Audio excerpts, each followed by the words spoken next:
नमस्कार, आपका स्वागत है फटाफट खबरों में। आज हम लेकर आए हैं हिमाचल प्रदेश के हर छोटे बड़े शहर की सबसे तेज और ताजा खबरें। तो चैनल को सब्सक्राइब कीजिए और वीडियो कहां से देख रहे हैं कमेंट बॉक्स में हमें जरूर बताइए।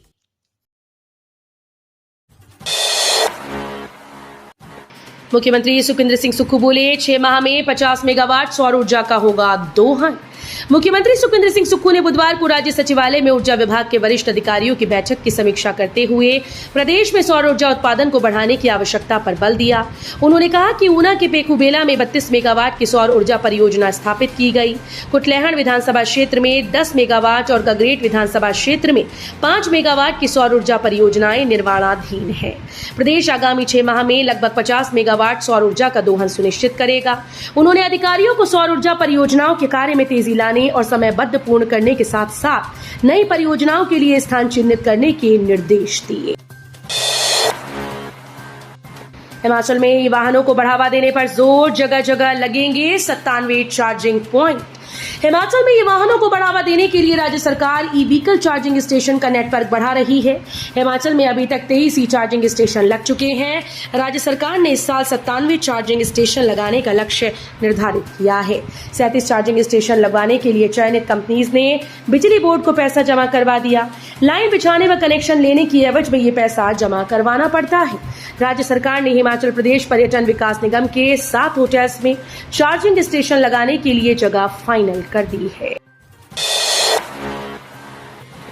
हिमाचल उत्तराखंड के मध्य मजबूत होगी अधोसंरचना और कनेक्टिविटी।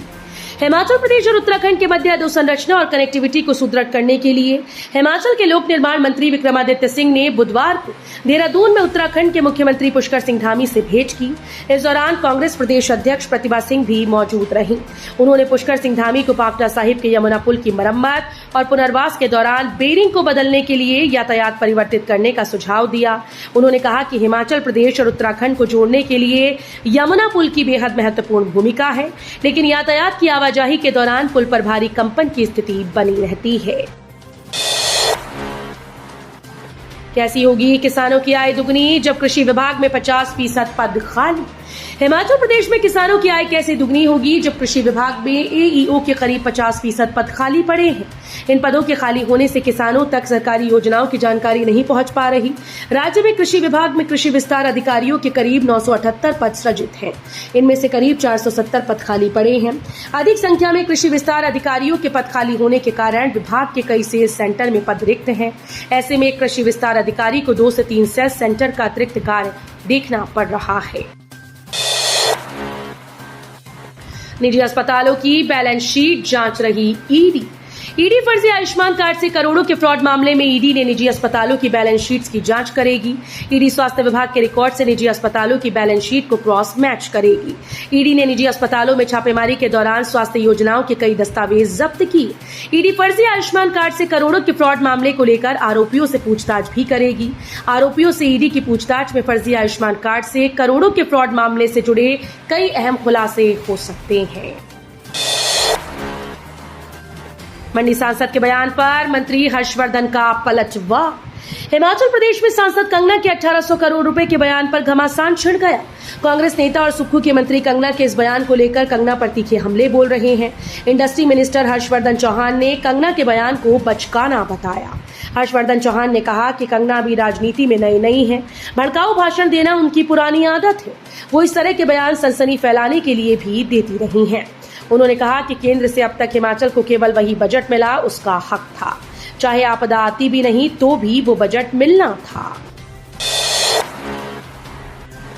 पंचायतों में लगे तकनीकी सहायकों को देना होगा न्यूनतम वेतन, हाईकोर्ट ने की सरकार की अपील खारिज। हिमाचल प्रदेश हाईकोर्ट ने पंचायतों में लगे तकनीकी सहायकों को न्यूनतम वेतनमान देने और उन्हें प्रदेश सरकार की नीति के तहत नियमित करने के आदेश को चुनौती देने में हुई देरी को माफ करने से इनकार कर दिया। परिणाम स्वरूप सरकार की अपील भी खारिज हो गई। मुख्य न्यायाधीश एमएस रामचंद्र राव और न्यायाधीश सत्येन वैद्य की खंडपीठ ने कहा कि एकल पीठ के फैसले पर सवाल उठाना सरकार का अधिकार है, परंतु उसे फैसले के प्रति हासिल करने के बाद निर्धारित 30 दिन की अवधि के भीतर अपील दायर करने के लिए कदम उठाने चाहिए थे।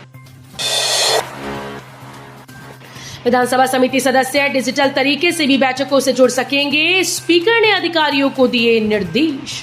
हिमाचल प्रदेश विधानसभा अध्यक्ष कुलदीप सिंह पठानिया ने समिति की कार्यप्रणाली को सुदृढ़, तर्कसंगत और प्रभावशाली बनाने हेतु विधानसभा सचिवालय के मुख्य समिति कक्ष में समितियों के अधिकारियों के साथ बैठक की। विधानसभा अध्यक्ष समितियों के सभापति के साथ पहले ही 3 अगस्त को एक महत्वपूर्ण बैठक कर चुके हैं। विधानसभा अध्यक्ष ने कहा कि वो समिति के कार्य को कारगर और तर्कसंगत बनाना चाहते हैं।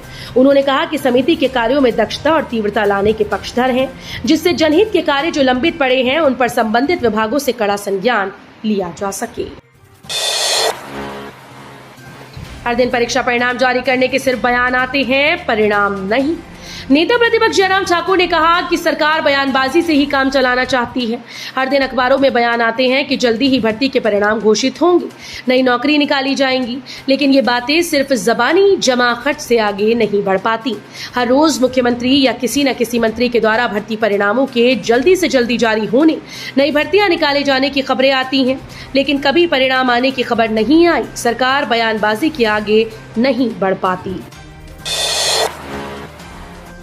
जल शक्ति मंडल चंबा में भरे जाएंगे विभिन्न वर्गों के 40 पद। जल शक्ति विभाग के जल शक्ति मंडल चंबा में विभिन्न वर्गों से संबंधित 40 पद भरे जाएंगे, जिनमें पैरा पंप ऑपरेटर के 11, पैरा फिटर के 4 और बहुउद्देशीय कार्यकर्ताओं के 25 पद शामिल हैं। ये जानकारी जतिंदर शर्मा, अधिशासी अभियंता जल शक्ति मंडल चंबा के द्वारा दी गई। उन्होंने बताया कि भरे जाने वाले पदों के लिए अंतिम तिथि 21 अगस्त 2024 को साय 5 बजे तक है। इन पदों के लिए प्रार्थी की आयु 21 अगस्त 2024 तक 18 से 45 वर्ष के बीच होनी चाहिए। जतिंदर शर्मा ने बताया कि उपरोक्त पदों के लिए इससे पूर्व 29 जनवरी 2024 के विज्ञापन के तहत जिन उम्मीदवारों ने अपने आवेदन दिए, उन्हें दोबारा आवेदन करने की आवश्यकता नहीं है। मलाड़ा में आपात हेलीपैड, हेलीटैक्सी से पहुंचेगा राशन। मलाड़ा गांव में आपातकालीन हेलीपैड बनाने का कार्य शुरू हो गया। 300 के करीब पुरुष और युवा निगरानी टीम की सलाह के अनुसार हेलीपैड बनाने में जुट गए हैं। भयंकर बाढ़ से विश्व पटल में प्राचीन संस्कृति के लिए विख्यात मलाड़ा गांव की कनेक्टिविटी कट गई। हालांकि ग्रामीणों ने अपने स्तर पर मलाड़ा नाला में पुल भी बनाया, लेकिन पुल के आगे डैम साइट और चौकी की तरफ सड़क बाढ़ से पूरी तरह से तहस नहस हो गई। सोलन के कंडाघाट में अफीम की खेप सहित तस्कर गिरफ्तार, पुलिस को ऐसे मिली सफलता। सोलन जिले में पुलिस को नशे के खिलाफ छेड़े अभियान के तहत बड़ी सफलता हाथ लगी है। पुलिस टीम ने कंडाघाट में एक नशा तस्कर को करीब 4 किलोग्राम अफीम के साथ गिरफ्तार किया। उक्त तस्कर इस खेप को लेकर बस में सवार था। पुलिस ने गुप्त सूचना के आधार पर उक्त तस्कर को पकड़ा है। किन्नर कैलाश यात्रा पर गए श्रद्धालु की मौत, गणेश पार्क में अचानक बिगड़ गई थी तबीयत। जिला किन्नौर में चल रही किन्नर कैलाश यात्रा के दौरान एक श्रद्धालु की मौत हो गई। मृतक की पहचान अनिल शर्मा 59 वर्ष पुत्र गोविंद राम निवासी बिहारी कॉलोनी शाहदरा दिल्ली के रूप में हुई। श्रद्धालु के शव को क्षेत्रीय चिकित्सालय रिकांगपिओ लाया जा रहा है। जानकारी के मुताबिक दिल्ली निवासी अनिल शर्मा का किन्नर कैलाश यात्रा के लिए 25 जुलाई को पंजीकरण हुआ था और अनिल कुमार कैलाश दर्शन के बाद मिलिंग खाटा में खाना खाने के बाद टेंट में आराम करने के लिए रुका था, पर उसके बाद अचानक उसकी मौत हो गई। तो ये थी आज की फटाफट खबरें। हम मिलेंगे अगले बुलेटिन में, तब तक के लिए धन्यवाद। जय हिंद।